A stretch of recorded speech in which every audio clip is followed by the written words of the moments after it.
Yes. Okay, now we are going to continue our discussion on another kinds of interpolation, and it's called Lagrange. I don't know how to say this. Lagrange.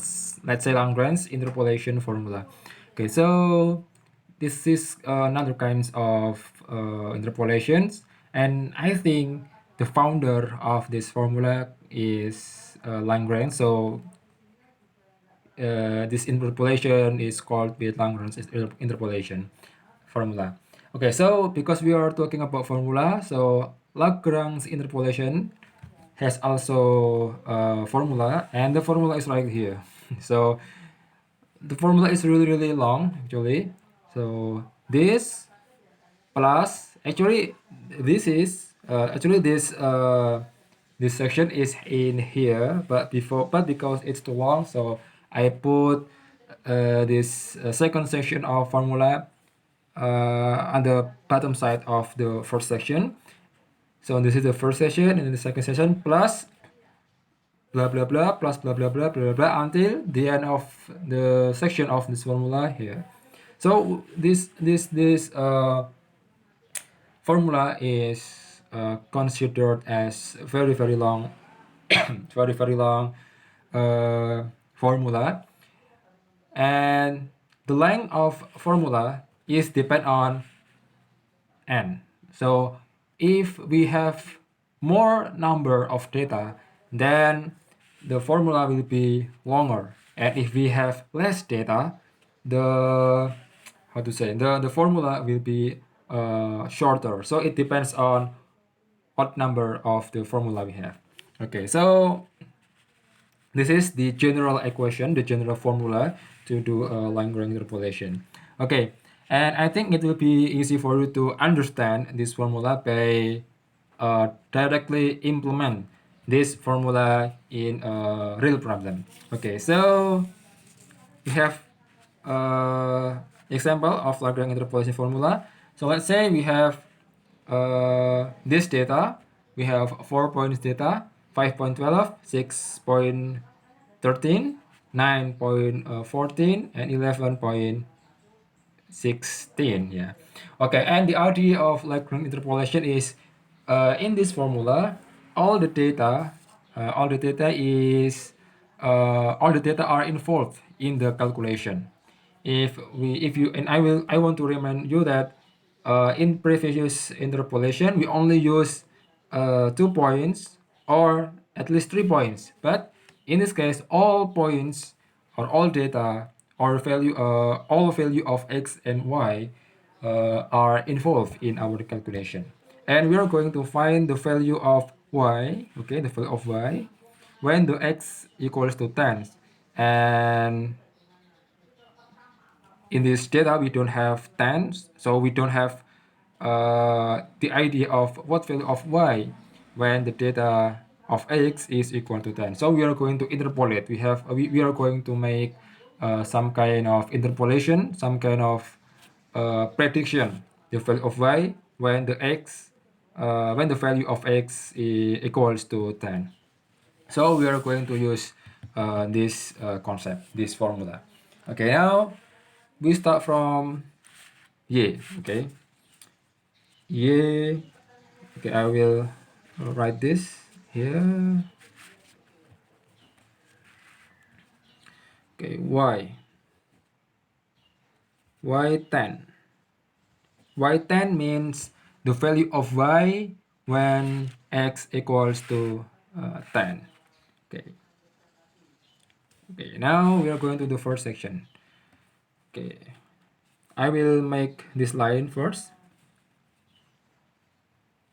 This line first. Okay. Okay. Y0. Okay, so which one is y0 here? So in this case, the number of data start from 0, not start from 1. So this will be the value of y0. This is y1, this is y2, and this is gonna be y3.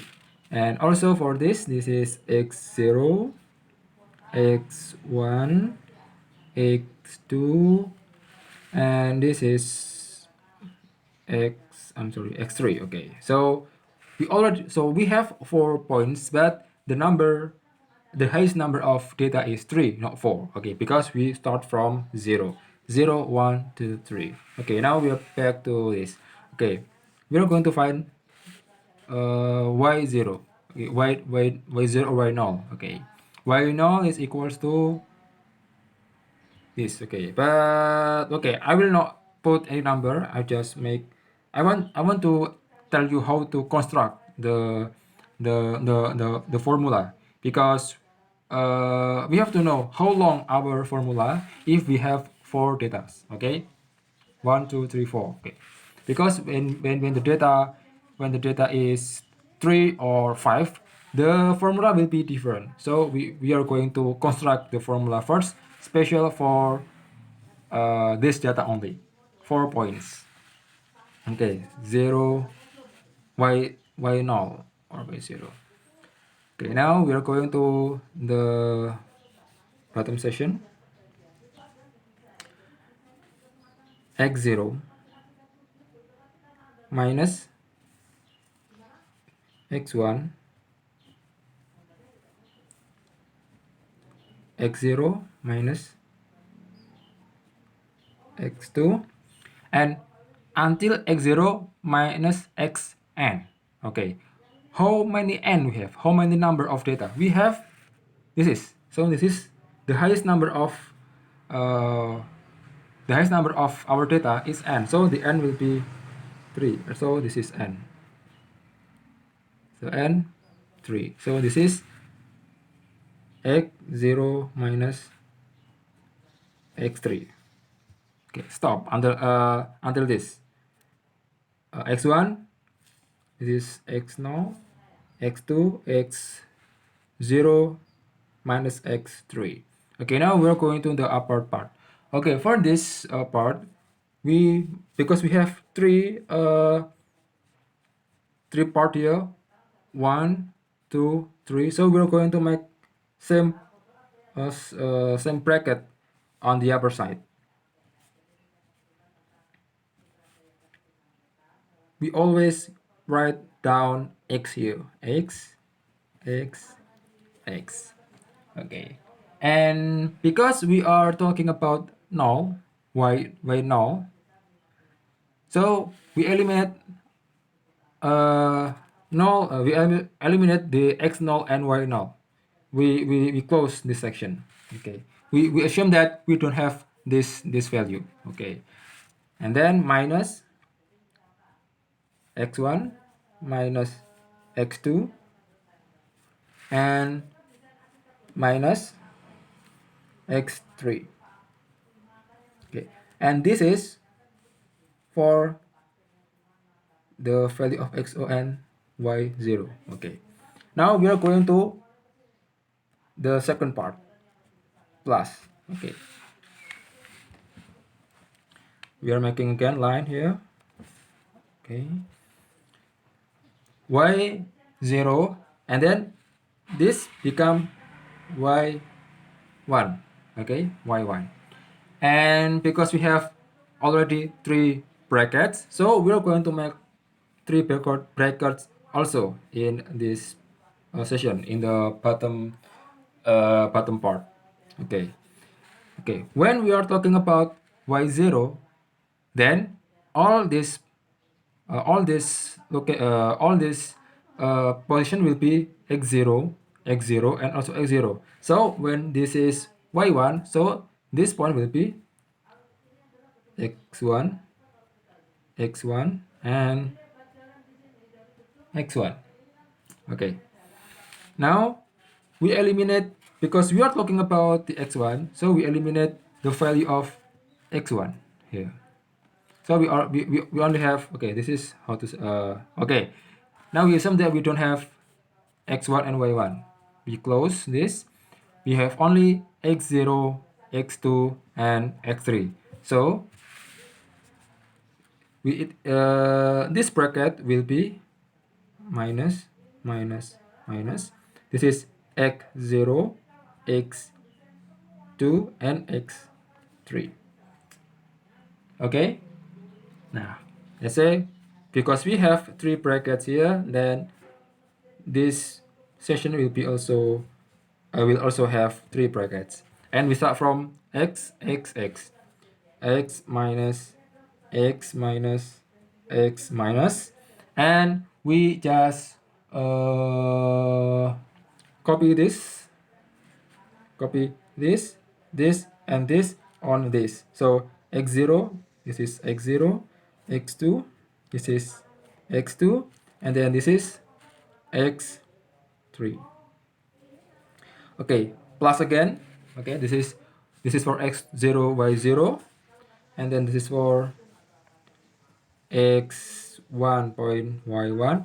Then we are going to make this is plus for x2 and y2, but because I don't have enough space here, then I will continue on this. Okay, so we are going to make, first make line first, y0 y1, then it must be y2. Okay, we have 3 brackets, 1 2 3.